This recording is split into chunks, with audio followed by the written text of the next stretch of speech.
तो जो हम लोगों ने लास्ट क्लास किया था उसमें कोवैलेंट बॉन्ड के बारे में बातचीत की थी।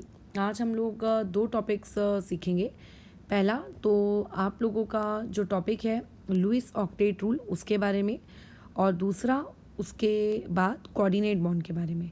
ये दो इन्फॉर्मेशन जब तुम्हें पता चल जाएगी तब तुम लुईस डॉट स्ट्रक्चर्स कैसे बनाते हैं उसके रूल्स वगैरह जानने के बाद लुईस डॉट स्ट्रक्चर बना लोगे। और फिर हमारा एक और नया टॉपिक रहेगा दैट इज़ फॉर्मल चार्ज, और उसके बाद फिर हम लोगों की 11th स्टैंडर्ड की एक असली chemical bonding that is VBT theory शुरू हो जाएगी। तो देखते हैं टॉपिक कैसा क्या है। तो लुईस के बारे में देखो, तुम में से हर कोई जानता ही है। 10th स्टैंडर्ड में भी आपको लुईस कंसेप्ट के बारे में एक्चुअल में सिखाया जाता है जब आप लोगों को डॉट स्ट्रक्चर्स वगैरह पढ़ाए जाते हैं एंड ऑल। तो लुईस से या लेविस आप जो भी उसको कहो, ठीक है, जो भी आपको प्रोनाउंसिएशन का रखना है, मैं तो लुईस ही बोलती हूँ। तो उसमें वैसे लुईस है नहीं, लुईस इज LOUIS, ठीक है, लेविस का कंसेप्ट। तो ये जो आपका लेविस है, ये वाली जो चीज़ है ये आप में से सबको पता है। अब केमिकल बॉन्डिंग में हमें क्या क्या पढ़ना है? केमिकल बॉन्डिंग में हमें लेविस का कंसेप्ट पढ़ना है, हमें वीबीटी थ्योरी पढ़नी है। वीबीटी थ्योरी के अंडर में ही आपका VSEPR थ्योरी आएगा, हाइब्रिडाइजेशन कंसेप्ट आएगा। फिर हमें MOT पढ़नी है। MOT के बाद हमें कुछ नहीं पढ़ना है, बस ख़त्म। उसके बाद अगर आप फ्यूचर में होते तो आपको एक्सेट्रा और 2-3 थ्योरीज आती हैं। इसके बाद नेक्स्ट लेवल पे होती है क्रिस्टल फील्ड थ्योरी, फिर एक लिगेंड फील्ड थ्योरी भी आती है, LFT CFT।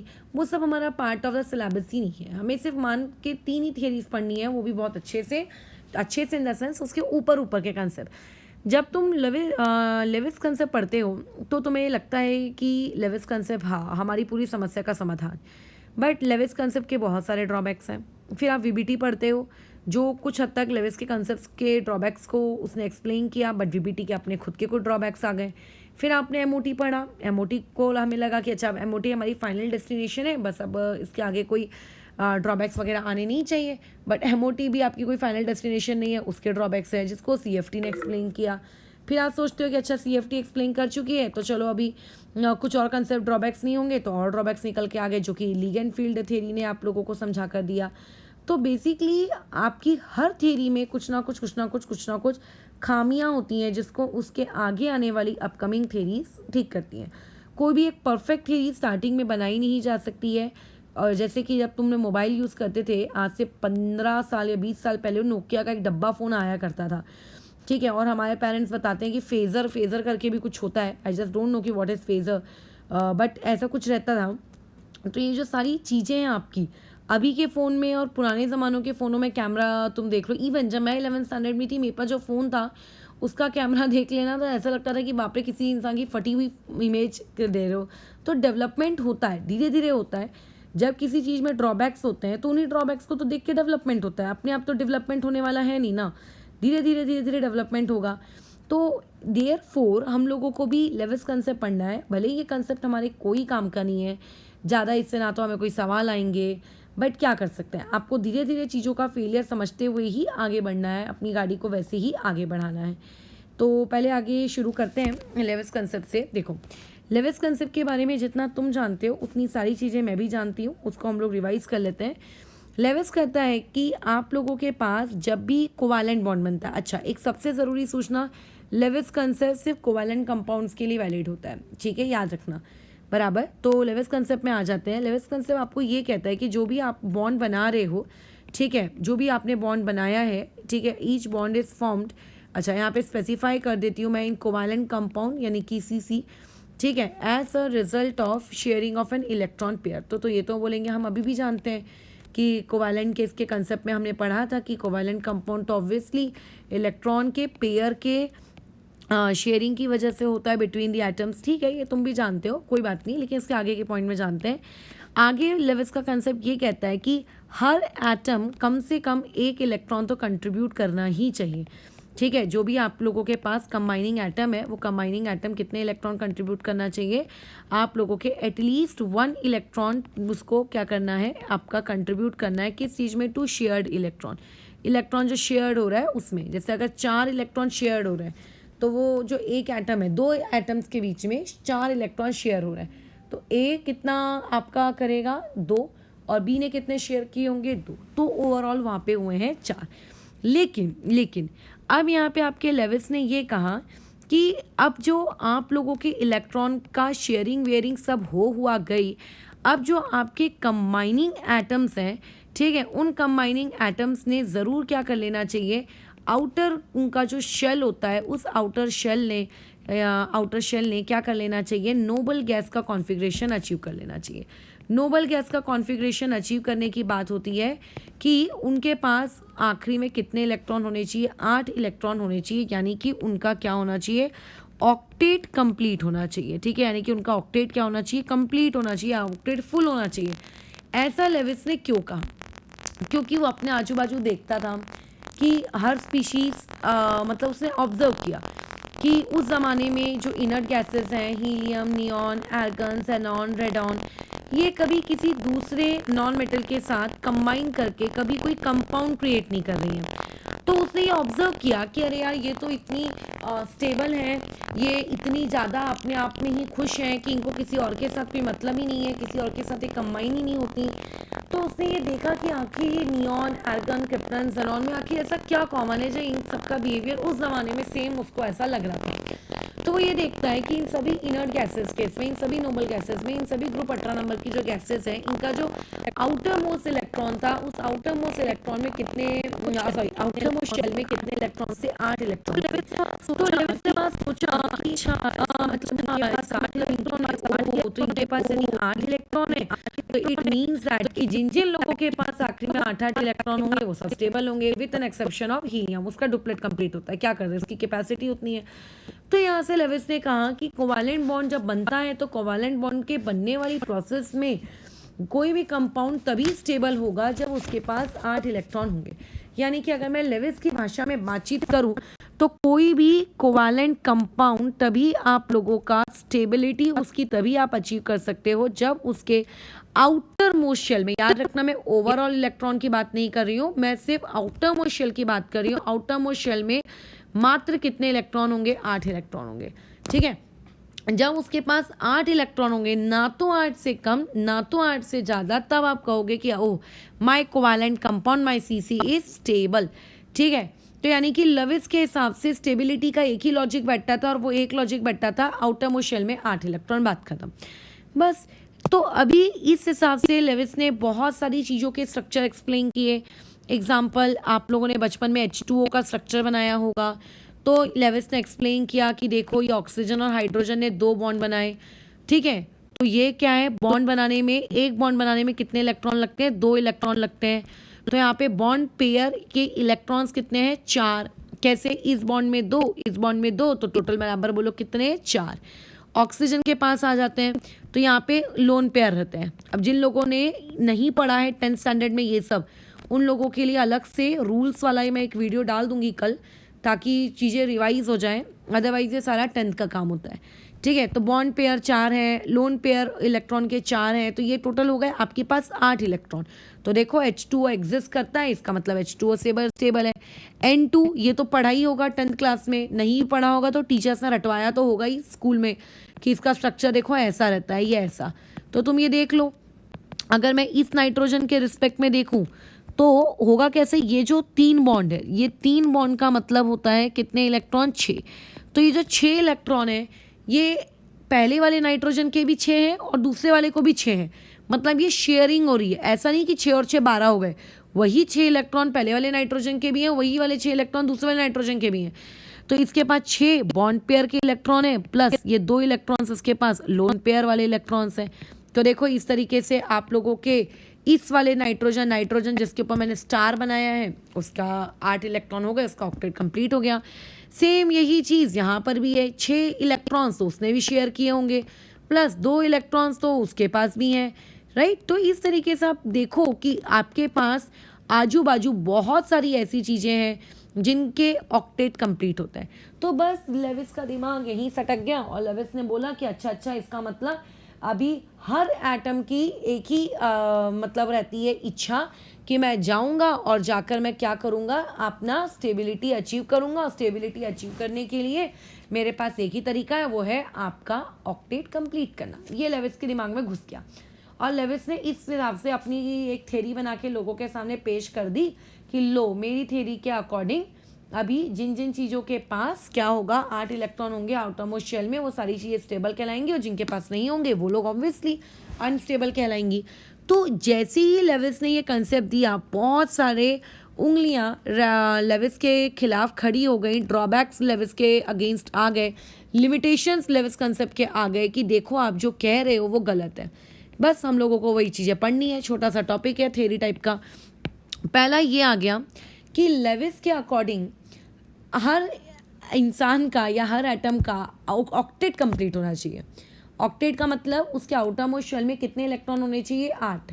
यदि उसके पास 8 से ज़्यादा इलेक्ट्रॉन है तो लेविस के हिसाब से वो वाली चीज़ अनस्टेबल कहलाएगी और वो चीज़ एग्जिस्ट भी नहीं करेगी, बराबर है, यही मैं कह रही हूँ। बट आपके पास कोई ऐसी स्पीशीज़ भी थी जिनके पास उनका ऑक्टेट ही कंप्लीट नहीं था, यानी कि 8 इलेक्ट्रॉन उनके पास थे ही नहीं, उनके पास 8 इलेक्ट्रॉन से कम इलेक्ट्रॉन थे। तो ऐसे केस में ठीक है, आपके लेविस के अकॉर्डिंग, ठीक है, आपके लेविस के अकॉर्डिंग ऐसे जो कंपाउंड्स हैं जिनको हम लोग बेसिकली 8 इलेक्ट्रॉन से कम वालों को हाइपोवेलेंट कंपाउंड कहते हैं, इन हाइपोवेलेंट कंपाउंड ने तो एग्जिस्ट ही नहीं करना चाहिए, बराबर। हाइपोवेलेंट कंपाउंड एग्जिस्ट करके क्या कर रहे हैं, लेविस के अकॉर्डिंग तो यहाँ अनस्टेबल है। बट आप लोगों का जो BeCl2 है, देखो वो एग्जिस्ट करता है कैसे, Be सेंट्रल एटम होगा, इधर Cl इधर Cl, ठीक है, ये ऐसे। अब अगर किसी को डाउट है कि मैंने बी बीच में क्यों रखा है, तो ये 10th स्टैंडर्ड का डाउट है, 10th में ये सारी चीज़ें सिखाई जाती हैं।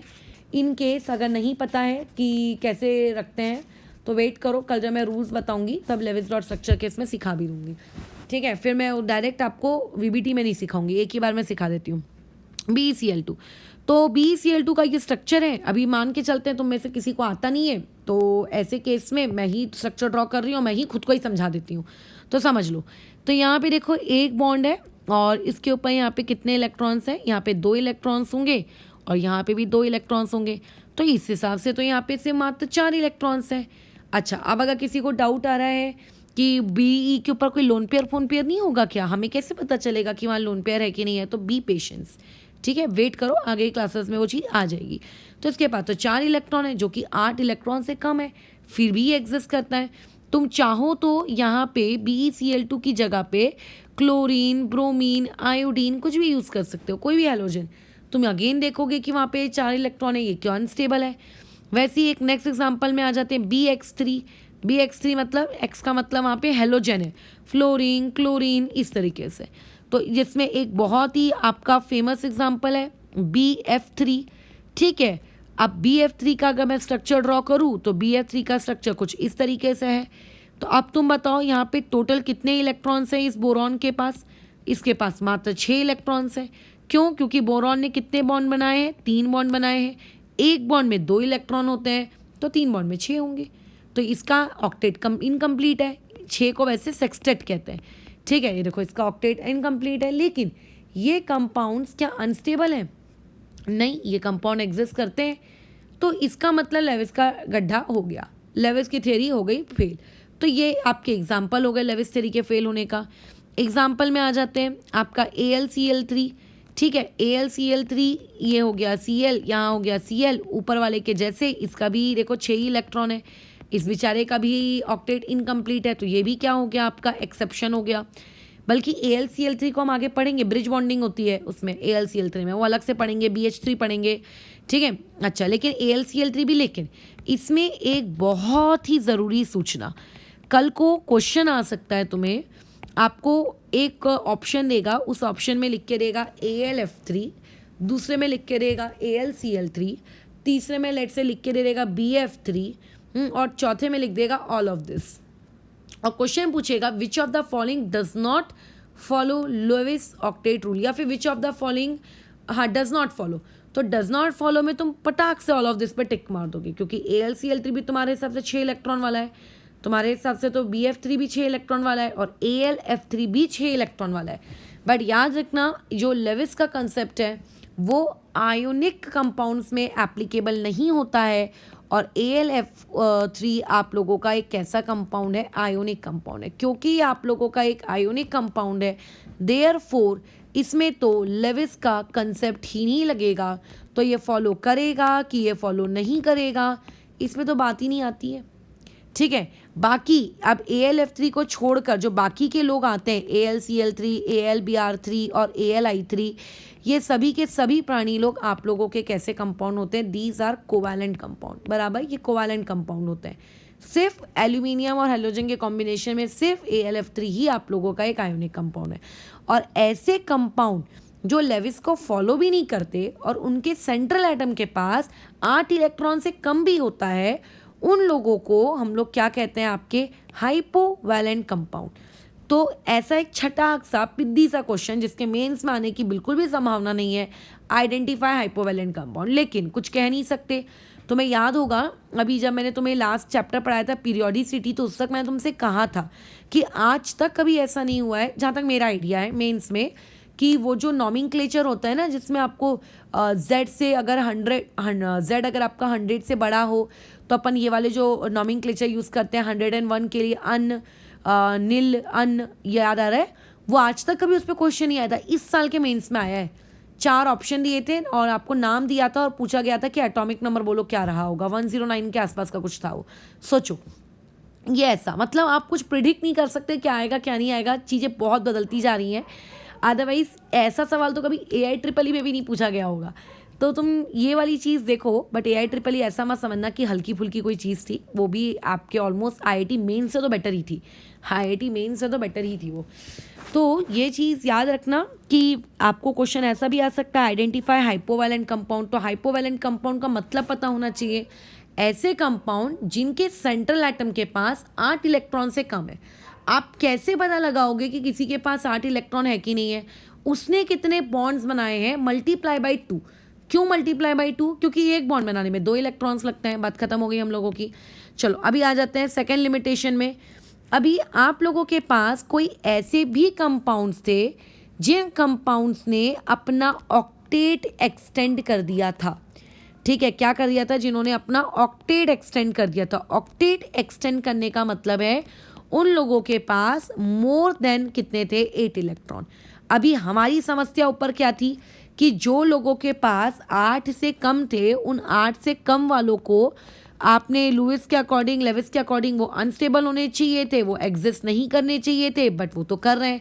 अब हमारे पास ये देखो एक दूसरी समस्या भी निकल कर आ गई है कि ऐसे भी कुछ कंपाउंड्स होते हैं जो अपने पास 8 से ज़्यादा इलेक्ट्रॉन्स रखते हैं। क्यों रखते हैं वो आगे की क्लासेस में रीज़न आएगा, बट वो 8 से ज़्यादा इलेक्ट्रॉन रखते हैं। तो ऐसे लोग भी जो 8 से ज़्यादा इलेक्ट्रॉन रखते हैं, 10, 12, 16, 14, 15 टाइप वाले, 15 तो नहीं, इवन नंबर्स वाले, क्या ये लोग भी आपके अनस्टेबल होने चाहिए? लेविस के अकॉर्डिंग तो अनस्टेबल होने चाहिए, बट रियलिटी में ये अनस्टेबल नहीं होते।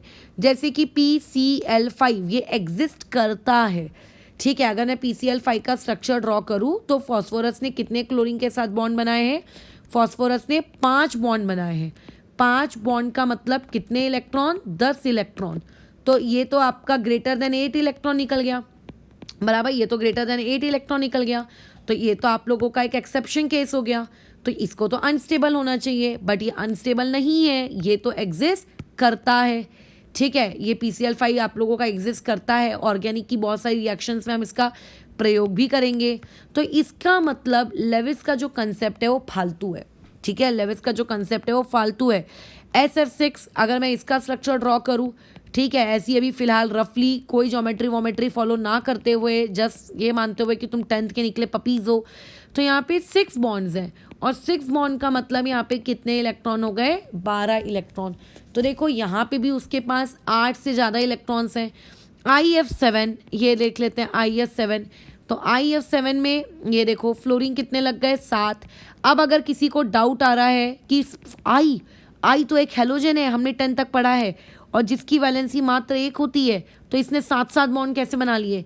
तो तुम्हें याद होगा कि हम लोगों ने लास्ट क्लास जो की थी वो कोवैलेंसी पे की थी, और कोवैलेंसी यही तो बताती है कि आपके जो आयोडीन को छोड़ के जो थर्ड पीरियड से आपके हैलोजन शुरू होते हैं, उनके पास जो मैक्सिमम इलेक्ट्रॉन्स की मतलब बॉन्ड बनाने की कैपेसिटी है वो कितनी है? 7 यानी कि कितने इलेक्ट्रॉन? 14 इलेक्ट्रॉन। तो ऐसे कंपाउंड जो कि 8 इलेक्ट्रॉन से ज़्यादा का बॉन्ड बना रहे हैं या ज़्यादा इलेक्ट्रॉन अपने आउटरमोस्ट शेल में रख रहे हैं, ये भी तो लेविस के ऑक्टेट रूल की धज्जियाँ उड़ा रहे हैं, राइट। वो भी लेविस के ऑक्टेट रूल को फॉलो नहीं कर रहे हैं। इन लोगों ने अनस्टेबल होना चाहिए था, बट ये अनस्टेबल नहीं है, ये स्टेबल है और ये नेचर में बहुत खुशी खुशी और बहुत ही प्यार से मिल बांट कर रह रहे हैं। इनकी ये उतने अनस्टेबल नहीं है जितना लेविस ने कहा था। तो हे भगवान, ये लेविस का दूसरा ड्रॉबैक आ गया। अब आ जाते हैं हम लोग लेविस के तीसरे ड्रॉबैक पे, बराबर। यहाँ पे आ जाते हैं हम लोग लेविस के तीसरे ड्रॉबैक पे। अब देखते हैं ये लेविस का तीसरा ड्रॉबैक क्या है, कैसा है। अब यहाँ पे जो ये लेविस प्राणी का जो तीसरा ड्रॉबैक है, इस ड्रॉबैक को तुम्हें समझने में अभी थोड़ा टाइम लगेगा। क्यों टाइम लगेगा? क्योंकि तुम लोगों को अभी हो सकता है लुईस डॉट स्ट्रक्चर बनाना नहीं आते हैं। अभी जब आपको लेविस डॉट स्ट्रक्चर बनाना समझ में आ जाएंगे, तब हम आपको ये ऑड इलेक्ट्रॉन स्पीशीज़ वाले लोगों के बारे में बताएंगे, ठीक है, ऑड इलेक्ट्रॉन मॉलिक्यूल्स के बारे में बताएंगे। अभी इसको जस्ट एक जीके फैक्ट के जैसे आप याद रखो कि कल को अगर कोई क्वेश्चन एमसीक्यू में आ गया कि विच of the following is odd species, तो आपको पता होना चाहिए कि ऑड कौन सा है, मतलब पता होना चाहिए, बस इतना याद रखेंगे। चलो अब आ जाते हैं हम लोग यहाँ पे। अभी जैसे ऑड इलेक्ट्रॉन मॉलिक्यूल, जो एग्जाम्पल के तौर पर NO, जो आपका NO होता है, ये एक ऑड इलेक्ट्रॉन है। क्यों है, कैसे है, बाद में जब हम लोग बनाना सीख जाएंगे लेविस डॉट स्ट्रक्चर तब। NO2 ये एक ऑड इलेक्ट्रॉन स्पीशीज़ है, ठीक है। अच्छा, उसके बाद आप लोगों का जो ClO2 है, ये ClO2 आप लोगों की एक ऑड इलेक्ट्रॉन स्पीशीज़ है, बराबर। तो इस तरीके से ये जो ऑड इलेक्ट्रॉन स्पीशीज़ है, ये भी आप लोगों के लेविस डॉट स्ट्रक्चर के लिए क्या थी, एकदम बेइज्जती थी, पूरी तरीके से बेइज्जती, ठीक है। ये ऑड इलेक्ट्रॉन स्पीशीज़ भी एग्जिस्ट नहीं करनी चाहिए थी अकॉर्डिंग टू लेविस, बट ये एग्जिस्ट करती है। और क्योंकि ये एग्जिस्ट करती है, तो जिसकी वजह से क्या हो गया, आप लोगों का जो पूरा का पूरा कंसेप्ट था, वो कंसेप्ट ही हिल गया एकदम खतरनाक तरीके से। अब उसके बाद आ जाता है चौथा ड्रॉबैक। चौथे ड्रॉबैक ने तो लेविस के पूरी नींव ही हिला दी, पूरी तरीके से नींव हिला दी लेविस की। क्यों? क्योंकि लेविस का जो पूरा कंसेप्ट था, सोचो लेविस किस नाव पे सवारी कर रहा था कि आपकी इनर्ट गैसेस, क्योंकि 8 इलेक्ट्रॉन होने की वजह से कभी किसी के साथ बॉन्डिंग नहीं बनाती हैं, मतलब कभी किसी के साथ रिएक्ट नहीं करती हैं, सो इसीलिए लेविस के अकॉर्डिंग जैसे कि इनर्ट गैसेस रिएक्ट नहीं करती, तो बाकी जिन लोगों के 8 कंप्लीट हो चुके हैं उन्होंने भी स्टेबल हो जाना चाहिए।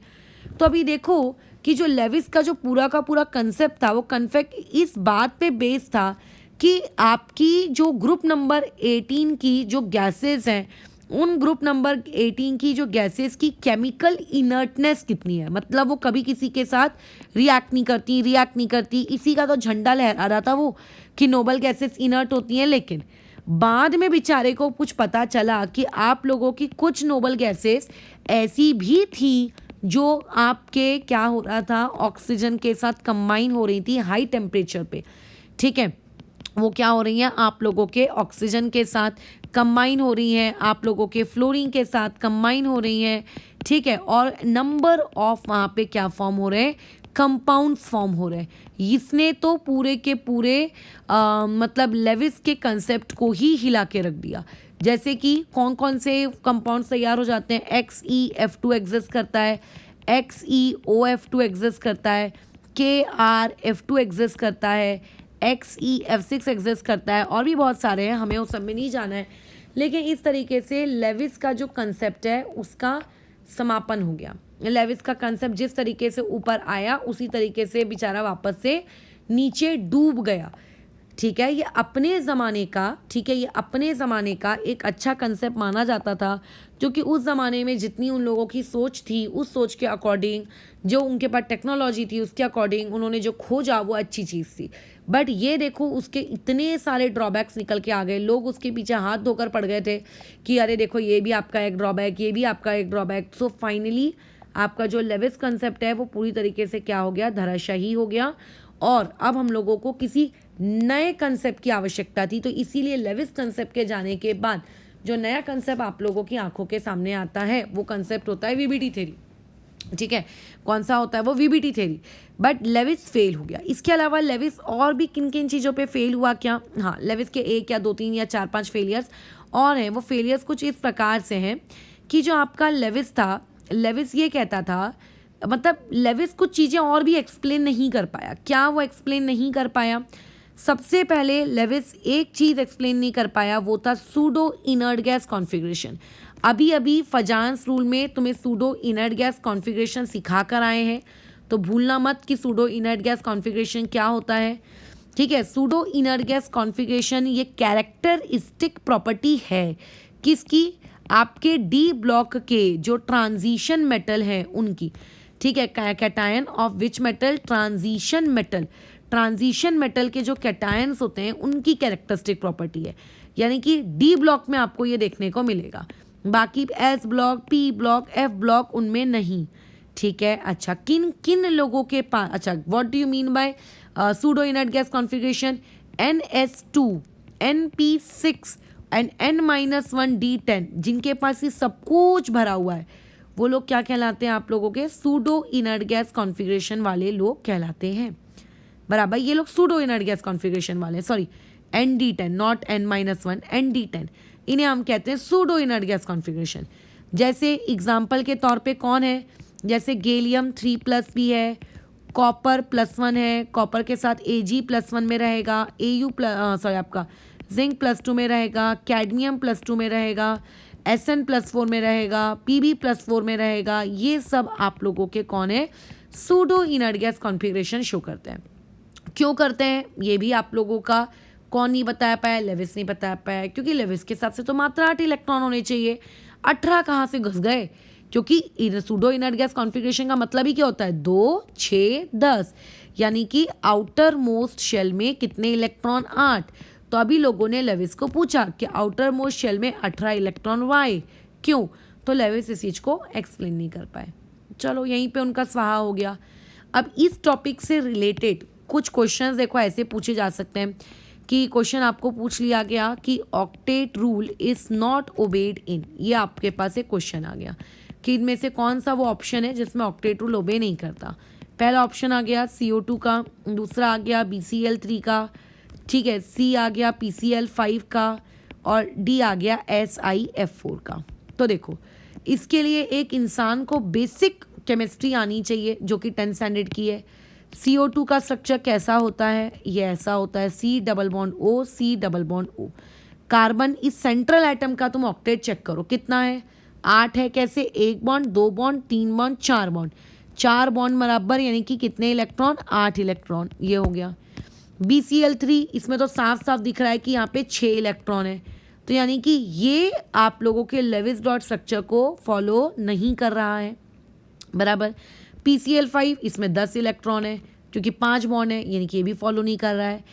SiF4 कैसा लिखेगा? सिलिकॉन, ऐसा रहेगा, फ्लोरीन फ्लोरीन फ्लोरीन फ्लोरीन, कितने बॉन्ड? 4 बॉन्ड, यानी कि कितने इलेक्ट्रॉन? 8 इलेक्ट्रॉन, तो ये फॉलो कर रहा है। बस इसी तरीके के छोटे मोटे तुम लोगों को सवाल पूछे जा सकते हैं। नेक्स्ट ऐसे भी क्वेश्चन आ सकता है कि जैसे आप लोगों को कुछ ऑप्शन दे दिए, उस ऑप्शन में पूछा जा रहा है कि इनमें से कौन ऑक्टेट रूल को फॉलो करता है। ठीक है, तो अभी ऑक्टेट रूल को फॉलो करने के लिए तुम्हें 4 ऑप्शन दिए हुए हैं। FeCl2, नेक्स्ट दिया है AgCl, उसके बाद दिया है CaCl2, उसके बाद D में दिया है CuCl। अब सबसे ज़रूरी चीज़, ठीक है, सबसे ज़रूरी चीज़, विच फॉलोज ऑक्टेट रूल, ये पूछा जा रहा है। तो देखते हैं कि इनमें से कौन ऑक्टेट रूल को फॉलो कर रहे हैं। ठीक है, अच्छा, तो अब यहाँ पर एक सबसे इम्पॉर्टेंट, अच्छा रुको एक minute, which of the following does not follow octet rule. ठीक है, अभी देखने में तो हर इंसान को लगेगा कि सब आयोनिक कंपाउंड है, बट तुम भी रियलिटी जानते हो कि आयोनिक कंपाउंड तो ये है, बट इनके अंदर कोवैलेंट कैरेक्टर आ चुका है। तो अब देखो इसमें भी 8 इलेक्ट्रॉन से ज़्यादा होंगे। अब अगर तुम्हें ऐसा लगे कि नहीं मैडम FeCl2 में तो 4 होंगे, 4, तो याद रखो ये कोई P ब्लॉक का एलिमेंट नहीं है, ये D ब्लॉक का एलिमेंट है। तो D ब्लॉक वालों के इसमें आप लोगों के और भी बहुत सारे आउटर मोस्ट में होते हैं। S होता है, 4S मतलब 3S होगा, 4S होगा, 4P होगा, है ना। तो ज़रूरी नहीं है कि वहाँ पे सिर्फ उतने ही आउटर मोस्ट में, और जितने आपको बॉन्ड दिख रहे हैं P ब्लॉक के लिए लगता है वो रूल जो ऊपर मैंने बताया ना, P ब्लॉक के लिए। तो इसका आंसर क्या होगा? CaCl2। ठीक है, क्योंकि जो CaCl2 है इस प्राणी का, इसमें क्या होता है, आप लोगों का ऑक्टेट रूल फॉलो हो रहा है। इसमें ऑक्टेट रूल फॉलो हो रहा है, तो यहाँ पे फॉलो हो रहा है। कैल्शियम 2+ में रहता है, ठीक है, कितना होता है 20, और 20 में से 2 गए तो 18 यानी कि 2,8,8। क्लोरीन कितना रहता है, एक इलेक्ट्रॉन उसने गेन किया होगा तो बन गया होगा Cl नेगेटिव। Cl नेगेटिव में क्या आ जाएगा, 17 था 18 हो गया, यानी कि 2,8। इसमें फॉलो हो रहा है, बाकी कहीं में भी फॉलो नहीं हो रहा है। या तो उनके पास 8 इलेक्ट्रॉन होंगे, 8 इलेक्ट्रॉन से उनके पास कैसे होंगे, कम होंगे, ठीक है, या तो 8 इलेक्ट्रॉन से ज़्यादा होंगे। तो इसीलिए सिर्फ इकलौता ऑप्शन जिसमें फॉलो कर रहा है और जिनमें फॉलो नहीं कर रहा है वो ये आपके 3 ऑप्शंस हो गए। तो यहाँ पर ऑक्टेट रूल से रिगार्डिंग सारे प्रवचन तुम्हारे दिमाग में फिट कर दिए गए हैं। तो यहाँ पे हम लोगों का ये एक छोटा सा टॉपिक समाप्त होता है, ठीक है। कोवैलेंसी ऑलरेडी तुम्हें पढ़ाई जा चुकी है। अच्छा, अब इसमें कुछ कोवैलेंसी से जो रिलेटेड कंसेप्ट थे वो मैं उस दिन बताना भूल गई थी, आपने नोट में आप लिख लेना, ठीक है। नोट में क्या लिखोगे, पॉइंट नंबर 1 लिखोगे, NCl3 क्या करता है, एग्जिस्ट करता है। वेरी गुड, करना भी चाहिए। पॉइंट नंबर 2, NCl5 एग्जिस्ट नहीं करता। ये तो उस दिन वैसे मैंने बताया था, क्यों नहीं करता, नाइट्रोजन की कोवैलेंसी 5 ही नहीं होती, 5 बॉन्ड बनाएगा कहाँ से, बराबर 5 बॉन्ड कहाँ से बनाएगा। पॉइंट नंबर 3, PCl3, PCl5 दोनों के दोनों एग्जिस्ट करते हैं, ठीक है। Point number 4, oxygen F2 exist करता है, ठीक है। लेकिन अगर आप ये ढूंढने जाओगे कि OF6 और OF4, तो वहाँ पे ये लोग डज नॉट एग्जिस्ट के केस में आ जाएंगे, ठीक है। ये लोग किस में आ जाएंगे, डज नॉट एग्जिस्ट के केस में आ जाएंगे, ठीक है। सबके अपने अपने रीजंस हैं, कोवैलेंसी के बेसिस से बनाओ और चेक कराओगे तो मैं चेक कर दूंगी। SF4 भी एग्जिस्ट करता है, SF6 भी एग्जिस्ट करता है। क्यों, क्योंकि उनके S के पास डी ऑर्बिटल्स मौजूद होते हैं, बराबर। और इनके सबसे आखिरी में सबसे 7वां और सबसे इम्पॉर्टेंट पॉइंट जो हमें याद रखना है, अगर आपके पास कोई कार्बन का कंपाउंड है, let's say CCl4, carbon tetra chloride, उसमें अगर आपने पानी डाला तो पानी डालने से क्या होगा, वहाँ पे होगा नो रिएक्शन, सिर्फ डाइल्यूट हो जाएगा और कुछ नहीं। 8वां पॉइंट है, मतलब इसी का नेक्स्ट पॉइंट बना लेते हैं बी पार्ट। अगर तुम्हारे पास SiCl4 है, उसमें तुमने पानी डाला तो वहाँ पे होगा यस रिएक्शन अकर्स। ऐसा किस खुशी में भाई, क्योंकि कार्बन और सिलिकॉन तो एक ही ग्रुप के मेंबर है, वहाँ रिएक्शन नहीं हो रही है, यहाँ पे रिएक्शन हो रही है, ऐसा क्यों। इसका बहुत ही प्यारा सा रीज़न है कि आप लोगों के पास जब आप कार्बन एटम की बात करते हो तो कार्बन एटम में आप लोगों के पास किसी भी प्रकार के कोई भी एम्प्टी डी ऑर्बिटल्स नहीं होते, ठीक है। क्या नहीं होते, उसके पास एम्प्टी डी ऑर्बिटल्स नहीं होते। वो क्या करेगा उन एम्प्टी डी ऑर्बिटल्स का, या फिर एम्प्टी पी ऑर्बिटल भी नहीं होते, कुछ भी नहीं होता उसके पास एम्प्टी, ठीक है। उसके बाद कुछ भी एम्प्टी नहीं होता ताकि वो क्या कर सके, लोन पेयर्स को एक्सेप्ट कर सके फ्रॉम वाटर, ठीक है। जो वाटर के पास 2 लोन पेयर है, उन 2 लोन पेयर को एक्सेप्ट कर सके, उसके पास इतनी जगह ही नहीं होती। लेकिन जो आप लोगों का SiCl4 है, ठीक है, उसके पास Mt के 3D ऑर्बिटल्स हैं। तो जब पानी उसके पास आता है तो पानी अपने साथ जो 2 लोन पेयर ला रहा है, SiCl4 उन 2 लोन पेयर्स को अपने अंदर रहने की जगह दे देता है, और जब वो उनको अपने अंदर रहने की जगह दे देता है तो वहाँ पे रिएक्शन हो जाती है और प्रोडक्ट बन जाता है SiOH। ये इस प्रकार से ये ऐसे 4 OH लग जाते हैं उसमें, ठीक है। अच्छा, और बाद में जाके फाइनल वो प्रोडक्ट बना देता है SiO2। ये इस तरीके से बस ख़त्म हो गई हम लोगों का कहानी सेशन, प्रवचन सेशंस ओवर। अभी उसके बाद हम लोगों को लुईस डॉट स्ट्रक्चर्स के मतलब बनाना सीखना है कि how to draw Lewis structures, क्योंकि लुईस स्ट्रक्चर्स के बेसिस पर भी मेंस में सवाल आते हैं। जैसे मुझे एग्जैक्टली तो याद नहीं आ रहा है, 2 या 3 साल पहले एक सवाल आया था कि आप लोगों के पास जो ओजोन मॉलिक्यूल होता है, ओजोन मॉलिक्यूल का इसमें से करेक्ट स्ट्रक्चर कौन है, मेंस में आया है। या फिर ऐसा क्वेश्चन आ सकता है कि ओजोन मॉलिक्यूल के अंदर में कितने सिग्मा बॉन्ड थे, कितने पाई बॉन्ड थे और कितने लोन पेयर थे, कितने कोऑर्डिनेट बॉन्ड थे, ये सब भी पूछा जा सकता है। तो देयर कैन बी एनीथिंग, कुछ भी पूछा जा सकता है। इसीलिए हर टॉपिक अपने आप में क्या होता है, ज़रूरी होता है, ठीक है। उसको तुम ऐसा सोचोगे कि नहीं ये तो छोटा मोटा टॉपिक है, इससे क्या पूछा जा सकता है, तो किसी भी चीज़ को इग्नोर कर देना कि नहीं नहीं ये तो बहुत ईजी सा है, ये मेरे हिसाब से तो गलत है। हर टॉपिक को उतने ही इंटरेस्ट से पढ़ो जितना आप कठिन वाले को भी पढ़ते हो। तो अभी यहाँ पे हम प्रवचन ख़त्म करते हैं। अब इन प्रवचन के बाद एक छोटा सा टॉपिक समझ लो। उस टॉपिक को समझ लेने के बाद हम लोग आज की क्लास ख़त्म करेंगे। That will be coordinate bond. Coordinate bond के बारे में ज़्यादा जानकारी आपको प्रोवाइड की जाएगी जब आप 12th स्टैंडर्ड में कोऑर्डिनेशन केमिस्ट्री का टॉपिक आप जब पढ़ोगे, बराबर। अभी राइट नाउ हम लोग कोई कोऑर्डिनेशन केमिस्ट्री नहीं पढ़ रहे हैं, तो हम लोगों को केमिकल बॉन्डिंग के रिस्पेक्ट में ज़्यादा जानकारी मुझे तुम्हें देने की नीड भी नहीं है। थोड़ी बहुत जानकारी दी जितनी नेसेसरी है, बस वो तुम्हारे लिए काफ़ी है। जब आप 12th के कोऑर्डिनेशन केमिस्ट्री में आओगे तब आप ज़्यादा जानकारी इकट्ठा कर लेना।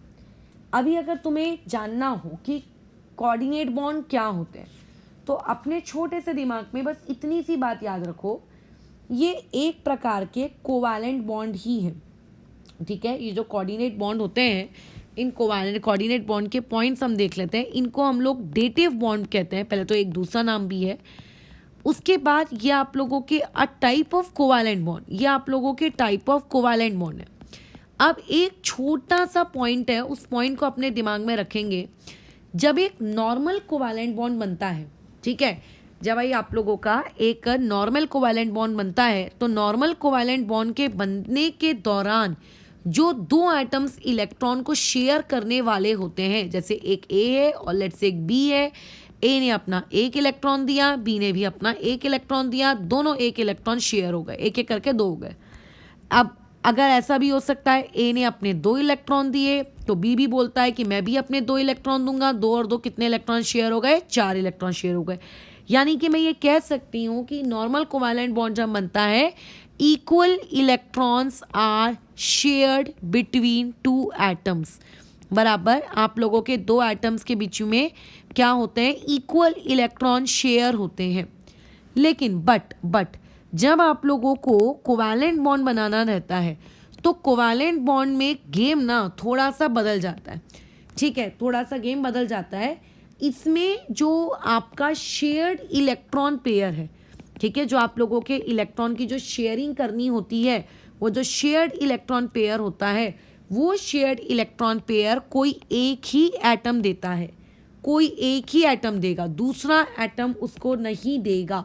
दूसरा एटम से बैठा रहेगा एकदम पोपट समान कि नहीं है मेरे पास इलेक्ट्रॉन देने के लिए, जा, ठीक है। तो कोऑर्डिनेट बॉन्ड में क्या होता है, ठीक है, आप लोगों का सिर्फ कोई एक एटम अपने इलेक्ट्रॉन देता है, ठीक है, सिर्फ एक एटम, ठीक है। और इसी प्रकार के बॉन्ड को हम लोग क्या कहते हैं, आप लोगों का डेटिव या फिर कोऑर्डिनेट बॉन्ड कहते हैं। तो कोऑर्डिनेट बॉन्ड क्या है, आखिर हो तो इलेक्ट्रॉन की शेयरिंग ही रही है, क्योंकि जो देने वाला है ना अपना एक इलेक्ट्रॉन, वो अपना एक इलेक्ट्रॉन उसको उठा के हमेशा के लिए दे नहीं देता और उसके ऊपर एनायन और खुद के ऊपर कैटायन बना लेगा, ऐसा भी नहीं करता। वो सिर्फ इलेक्ट्रॉन शेयर करता है।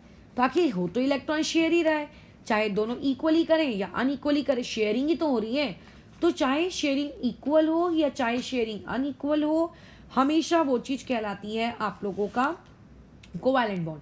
लेकिन अगर शेयरिंग इस तरीके से अनइक्वल होने लगी, तब उसी शेयरिंग को हम लोग कौन सा बॉन्ड कहने लगते हैं, कोऑर्डिनेट बॉन्ड कहने लगते हैं।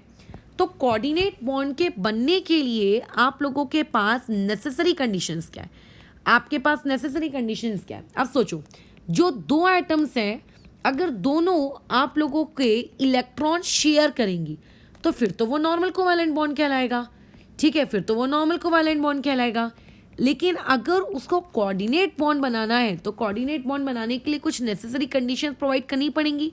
वो नेसेसरी कंडीशंस कुछ इस प्रकार से है कि आप लोगों का जो एटम इलेक्ट्रॉन का डोनर बन रहा है, ठीक है, जो इलेक्ट्रॉन डोनेट करना चाहता है, जिसको डोनेट करने की बहुत ज़्यादा इच्छा है, ठीक है, उसके इसमें क्या होना चाहिए, उसका ऑक्टेट कंप्लीट होना चाहिए, ठीक है, उसका डोनर का खुद का क्या होना चाहिए, ऑक्टेट कंप्लीट होना चाहिए, ठीक है। ऑक्टेट यानी कि ऑक्टेट से ज़्यादा भी होगा तो भी चलेगा, लेकिन कम से कम ऑक्टेट होना चाहिए, ऑक्टेट से कम नहीं होना चाहिए।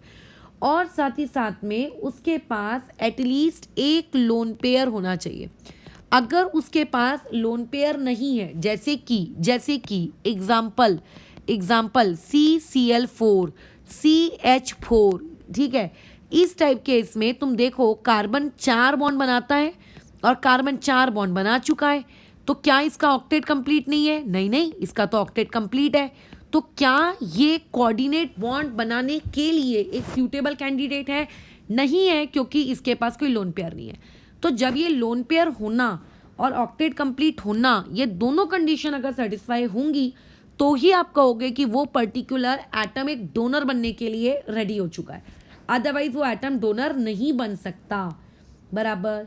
अच्छा, अब जैसे मैं डोनर हूँ, मैं इलेक्ट्रॉन दे रही हूँ, तो वहाँ कोई ना कोई तो होगा ना जो मेरे उस इलेक्ट्रॉन को एक्सेप्ट करेगा, तो एक एक्सेप्टर भी होगा। तो एक्सेप्टर के पास, ठीक है, एक्सेप्टर के पास इलेक्ट्रॉन्स की क्या होनी चाहिए? डिफिशिएंसी होनी चाहिए। बट ज़रूरी नहीं होता है कि हर बार इलेक्ट्रॉन की डिफिशिएंसी ही हो। बराबर बराबर, वहाँ पे ऐसा हमेशा ज़रूरी नहीं होता है कि उसके पास डिफिशिएंसी हो।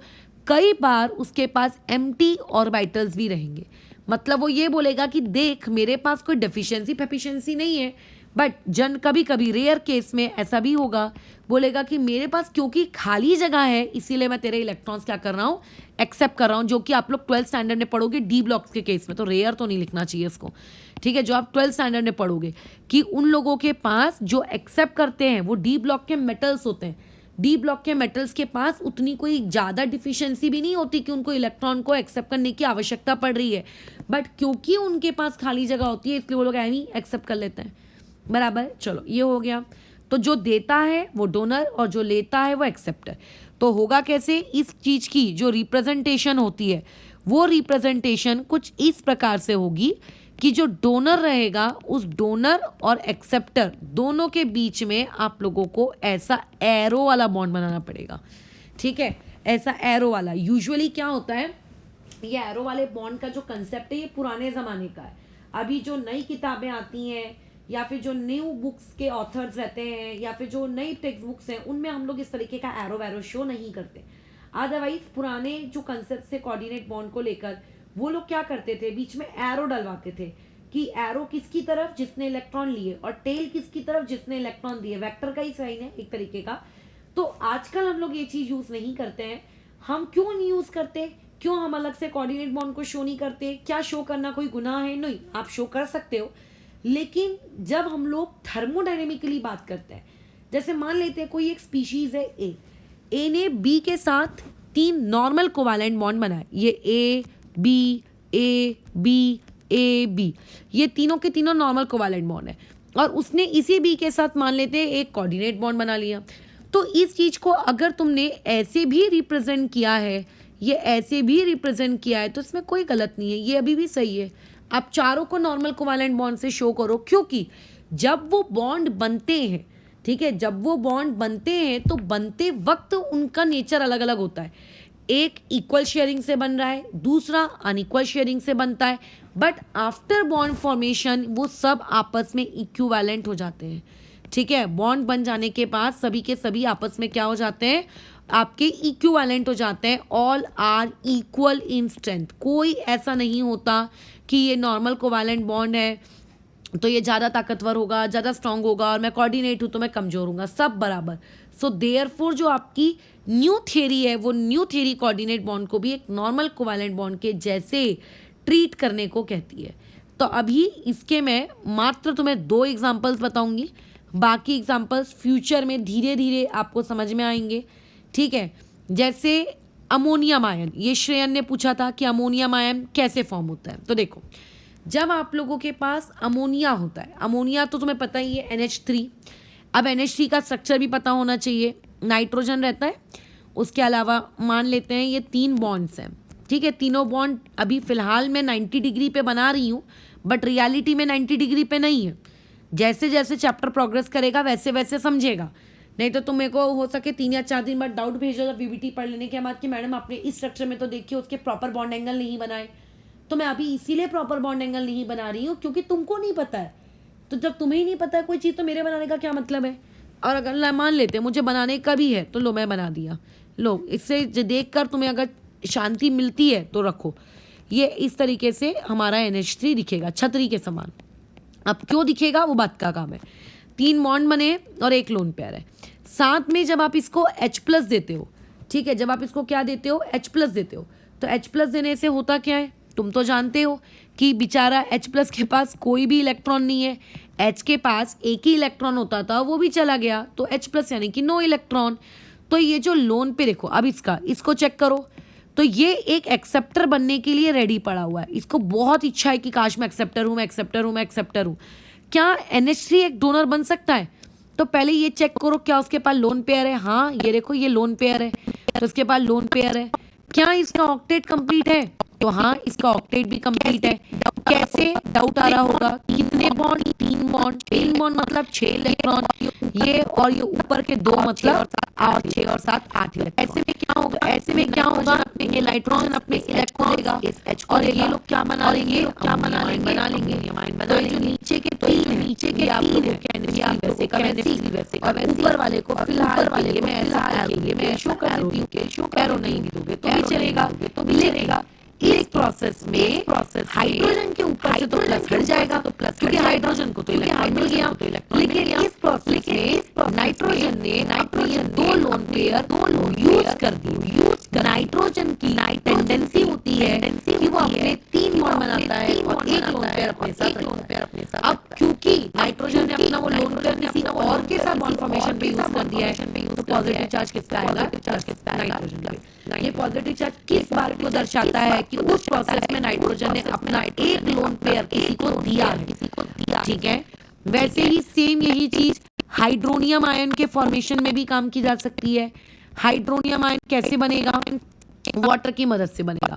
वाटर ऐसा दिखता है, इसके पास 2 लोन पेयर होते हैं, पेयर बोल रही हूं मैं, तो ये एक पेयर, ये दूसरा पेयर। ठीक है, क्या इसके ऑक्टेट कंप्लीट है? हाँ, इसका ऑक्टेट कंप्लीट है। कैसे? 2 बॉन्ड मतलब कितने electron? 4 electron plus 2 lone pair मतलब कितने इलेक्ट्रॉन? 4 इलेक्ट्रॉन, तो टोटल कितने इलेक्ट्रॉन? 8, मतलब ऑक्टेट कंप्लीट है। ठीक है, इसके पास क्या लोन पेयर है? हाँ, इसके पास तो बल्कि 2 लोन पेयर है, तो ये डोनर बनने के लिए एक बहुत ही परफेक्ट कैंडिडेट है। अगेन बाजू में आया H प्लस के पास कोई इलेक्ट्रॉन नहीं है, ये डेफिशिएंट स्पीशीज है। कोई इलेक्ट्रॉन नहीं है का मतलब अगर उसके पास 8 से कम इलेक्ट्रॉन है, 8 से कम मतलब 7, 6, 5, 4, 3, 2, 1, 0, तो वो इलेक्ट्रॉन डेफिशिएंट है।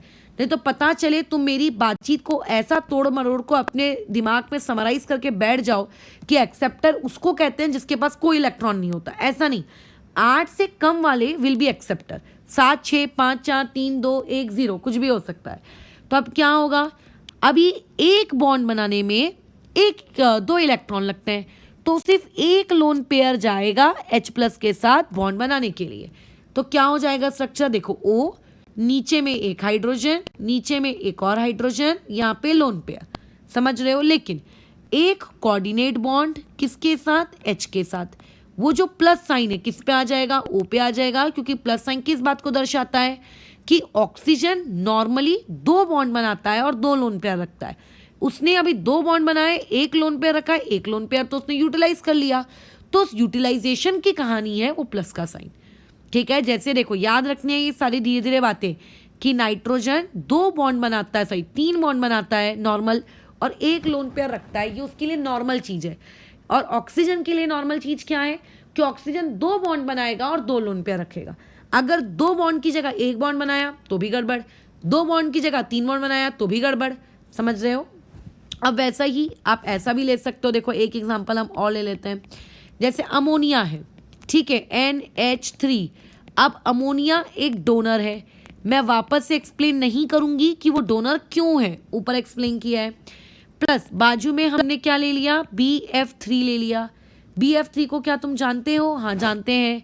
इसके पास कितने इलेक्ट्रॉन्स हैं? 6 इलेक्ट्रॉन्स हैं। इसका क्या कंप्लीट है? इसका सेक्सटेट कंप्लीट है, यानी कि 8 से कम है। अब क्योंकि इसके पास लेस देन 8 इलेक्ट्रॉन्स हैं, तो देयरफॉर ये क्या होगा? डेफिशिएंट स्पीशीज होगी, तो ये क्या कहलाएगा? एक्सेप्टर। क्या कहलाएगा? एक्सेप्टर। तो ये नाइट्रोजन के लोन पेयर गए बोरॉन के पास, फ्लोरीन के पास नहीं जाएंगे, सेंट्रल एटम के पास जाते हैं इलेक्ट्रॉन। किसके पास? सेंट्रल एटम के पास। सेंट्रल एटम का काम होता है सारे लोगों को अपने से जोड़ कर रखना। सेंट्रल एटम कैसे सिलेक्ट करते हैं 10th में सिखाया है, कोई बात नहीं, अगर भूल गए हो तो अभी फिर से अभी सिखा देंगे कल। तो ये चीज़ कैसी हो जाएगी, नाइट्रोजन, नीचे उसके 3 हाइड्रोजन वैसे के वैसी, बट नाइट्रोजन ने कोऑर्डिनेट बॉन्ड बना लिया बोरॉन के साथ, और बोरॉन के पास तो अपना BF3 अलग से था, बराबर। तो ये अब पॉजिटिव चार्ज किस पे आ गया, नाइट्रोजन के ऊपर आ गया। तो इससे तुम्हें क्या दिख रहा है कि एक इलेक्ट्रॉन दे रहा है और एक इलेक्ट्रॉन ले रहा है। अभी आगे आप लोग फ्यूचर में एक आयोनिक इक्विलिब्रियम करके चैप्टर आएगा, वो पढ़ोगे, जिस चैप्टर में आप ये सीखोगे कि इस टाइप के कॉम्बिनेशंस जिनमें एक स्पीशीज इलेक्ट्रॉन देती है और एक स्पीशीज इलेक्ट्रॉन लेती है, उसको हम लोग ब्रॉन्स्टेड-लॉरी एसिड का पेयर कहते हैं, electron acceptor and electron donor. यानी कि एक ने इलेक्ट्रॉन दिया और एक ने इलेक्ट्रॉन लिया। अभी तक जो 10th क्लास तक तुम एसिड बेस पढ़ के आए हो, वो एसिड बेस क्या है, वो एसिड बेस अर्हीनियस का कंसेप्ट है कि H+ पैदा हुआ, OH- पैदा हुआ, जो कि फेलियर है, ज़्यादा चलता नहीं है, क्योंकि कई ऐसी चीज़ें हैं जिनमें कोई H+ नहीं होता, जैसे अमोनिया। अमोनिया एक बेस है, क्या उसमें तुम्हें कहीं भी OH दिख रहा है, नहीं दिख रहा है ना। फिर तो ये जो आपके कंसेप्ट हैं, ब्रॉन्स्टेड-लॉरी कंसेप्ट, ये कंसेप्ट ने आपको एक नई दुनिया दिखाई।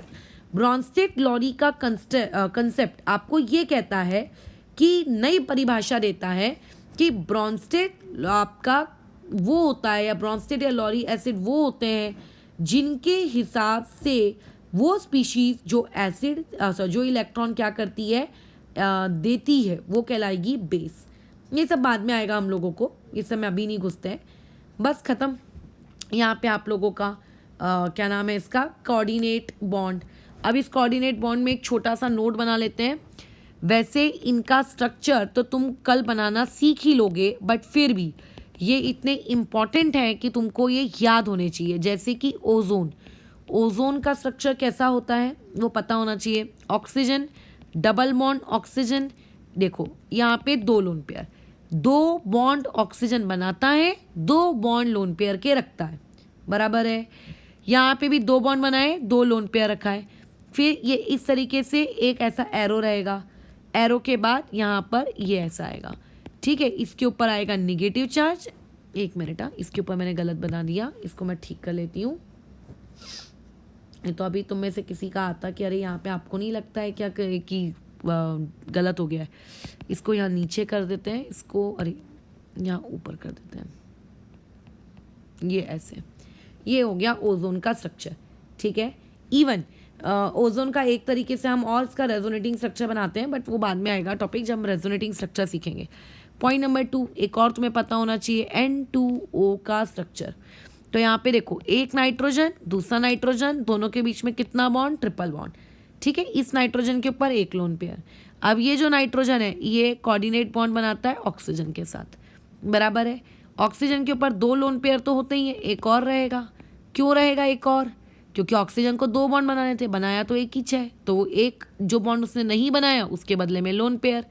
और नाइट्रोजन को 3 बनाने थे, बना के बैठ गया 4, तो उसके ऊपर जो एक लोन पेयर होता था अब वो लोन पेयर नहीं होगा, उस लोन पेयर के बदले उसके ऊपर पॉजिटिव होगा। और ऑक्सीजन पे वो एक एक्स्ट्रा लोन पेयर नहीं होना चाहिए था, जो कि है, तो इसीलिए उसके ऊपर क्या रहेगा, निगेटिव चार्ज रहेगा, ठीक है। तो ये आपके कोऑर्डिनेट बॉन्ड के कंसेप्ट हैं, इसको कल हम लोग और डिटेल में सीखेंगे, ठीक है, और काम करेंगे इस पर। अभी 2 क्वेश्चंस में करके ये क्लास हम अभी ओवर करते हैं।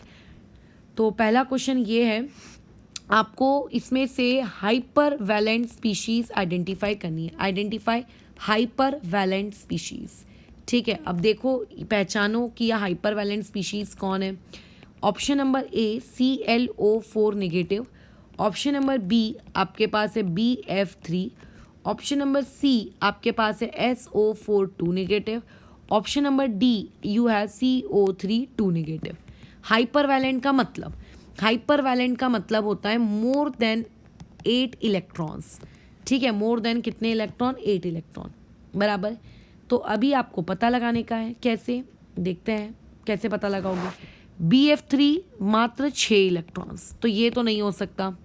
अच्छा, उसके बाद आ जाते हैं CO3 2 नेगेटिव में। तो अभी जब तुम इसका CO3 2 नेगेटिव का स्ट्रक्चर बनाना सीखोगे, मैं अभी बता देती हूँ CO3 2 नेगेटिव का स्ट्रक्चर कैसा होता है।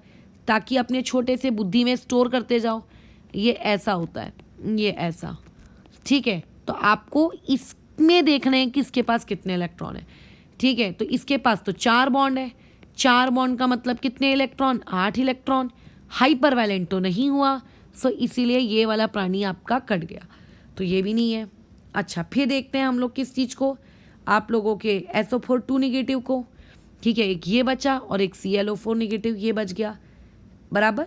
तो अब इसमें चेक करो, अब जैसे आप लोगों का जो ClO4 निगेटिव है, ठीक है, ये कैसा रहेगा, इसका स्ट्रक्चर हम कल बनाना सीखेंगे।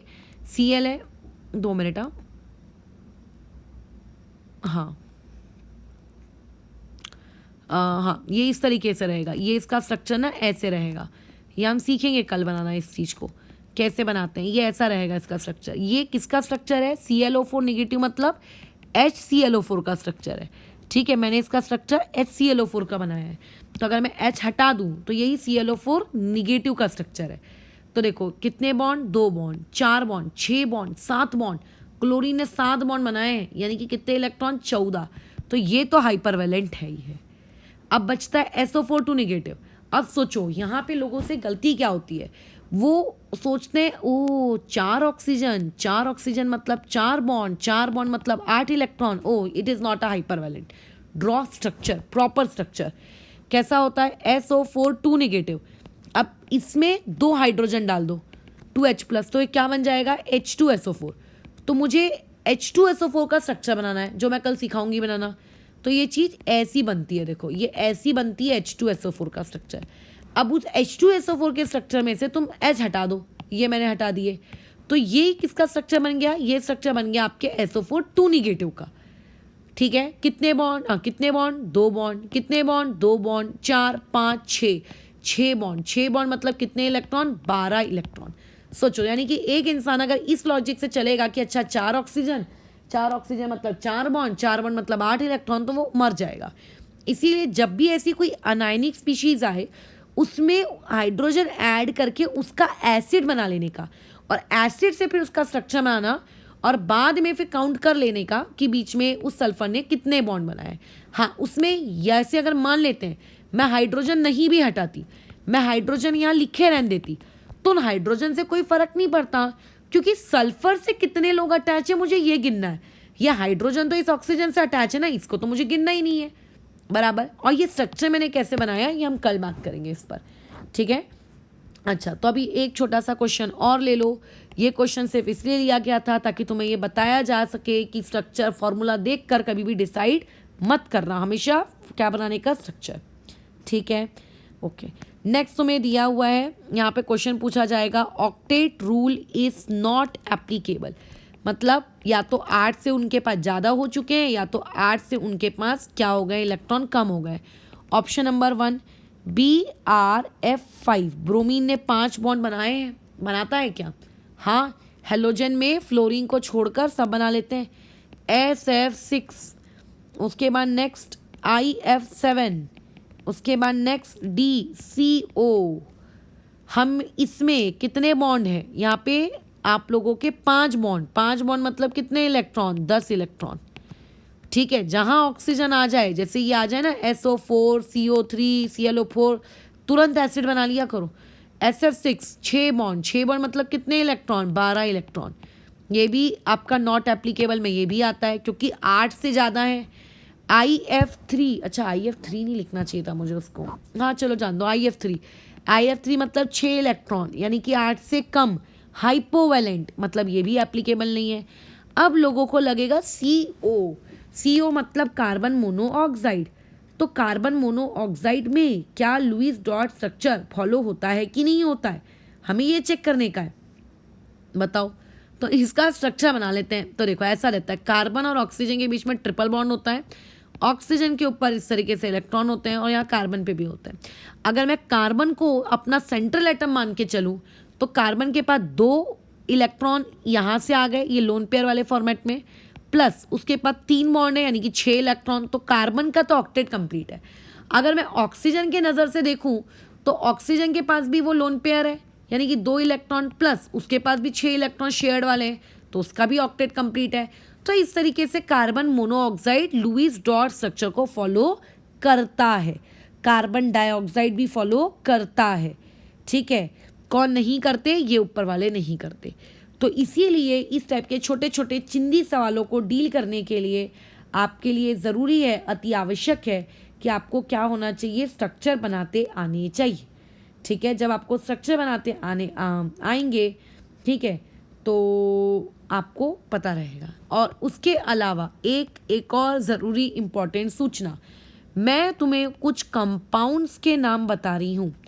उन कंपाउंड्स में, ठीक है, आयोनिक बॉन्ड भी मौजूद है, उन कंपाउंड्स में कोवैलेंट बॉन्ड भी मौजूद है, और उन कंपाउंड्स में कोऑर्डिनेट बॉन्ड भी मौजूद है। तीनों के तीनों। तुम्हें लग रहा होगा कि अगर आयोनिक है तो कोवैलेंट कैसे? कोवैलेंट कैरेक्टर की बात नहीं कर रही हूँ मैं असलियत में कोवैलेंट बॉन्ड की बात कर रही हूँ। कैसे? फॉर एग्जाम्पल K2SO4, तो जो पोटेशियम है और जो SO4 है, इनके बीच में कौन सा वाला बॉन्ड है? इनके बीच में आयोनिक बॉन्ड है। ये इन दोनों के बीच में कौन सा बॉन्ड है? आयोनिक बॉन्ड है। बट अगर मैं SO4 2 नेगेटिव के अंदर में बात करूं, तो SO4 2 नेगेटिव के अंदर में ये जो तुम्हें डबल बॉन्ड, सिंगल बॉन्ड दिख रहे हैं, ये कौन से बॉन्ड है? ये कोवैलेंट बॉन्ड है। ठीक है, ये कौन से बॉन्ड है? ये कोवैलेंट बॉन्ड है। और ये वाले बॉन्ड कौन से हैं? ये वाले आप लोगों के कोऑर्डिनेट बॉन्ड है। समझ रहे हो? तो इस तरीके से कुछ एग्जाम्पल्स ऐसे भी होते हैं। कल को क्वेश्चन आ सकता है कि identify those compound in which all 3 type of bonds are form या प्रेजेंट। तो यूजुअली जो आपके सॉल्ट होते हैं, ठीक है, सॉल्ट कौन से वाले? Sulphate salt, carbonate salt, phosphate salt, cyanide के सॉल्ट, नाइट्रेट के सॉल्ट, नाइट्राइट के सॉल्ट, इनमें आप लोगों के यूजुअली तीनों प्रकार के बॉन्ड होते हैं। अमोनियम के सॉल्ट NH4Cl, तो कल को NH4Br दे दे तो भी उसमें तीनों बॉन्ड होंगे, है ना। NH4OH दे दे तो भी उसमें तीनों होंगे, बल्कि वो तो एक बेस है। अच्छा, वैसे ही CuSO4 SO4 का कॉम्बिनेशन किसी भी मेटल के साथ दे दे, वो भी उसमें भी तीनों होंगे। ठीक है, आपका ये तो आइसोसाइनाइड है। NC मतलब आइसोसाइनाइड, आइसोसाइनाइड या फिर साइनाइड, साइनाइड इसे कहते हैं, CN को साइनाइड कहते हैं और NC को आइसोसाइनाइड कहते हैं। क्यों कहते हैं? 12th standard. ठीक है, या फिर IUPAC नॉमेनक्लेचर में ये कहीं भी किसी के साथ भी इनका कॉम्बिनेशन मेटल के साथ करवा दो, ये लोग हमेशा इनमें तीनों टाइप के बॉन्ड्स मौजूद होंगे। फॉस्फेट, चाहे तुम कैल्शियम फॉस्फेट की बात करो या चाहे तुम क्या कहते हैं आपका सोडियम फॉस्फेट की बात करो या दुनिया में किसी दूसरे मेटल फॉस्फेट की बात करो, फॉस्फेट अगर मौजूद है, नाइट्रेट अगर मौजूद है, नाइट्राइट अगर नाइट्राइट अगर मौजूद है, नाइट्रेट अगर मौजूद है, तो इसका मतलब वहाँ पे तीनों प्रकार के बॉन्ड एक्सेट्रा होंगे। और इस टाइप के चीज़ें तो आपको 12th में देखने को मिलेगी। इनमें तो कोऑर्डिनेट बॉन्ड डेफिनेटली होता है। ठीक है, कोऑर्डिनेट भी होता है, कोवैलेंट भी होता है और आयोनिक भी होता है, तीनों होते हैं। तो इस तरीके की चीज़ें भी पेपर में पूछी जा सकती हैं MCQ के फॉर्मेट में। ठीक है, कल का हमारा जो टॉपिक रहेगा वो ये रहेगा कि लुईस डॉट स्ट्रक्चर्स को बनाने के नियम कायदे क्या हैं। और आप लोगों को एक और मुझे टॉपिक सिखाना है, फॉर्मल चार्ज।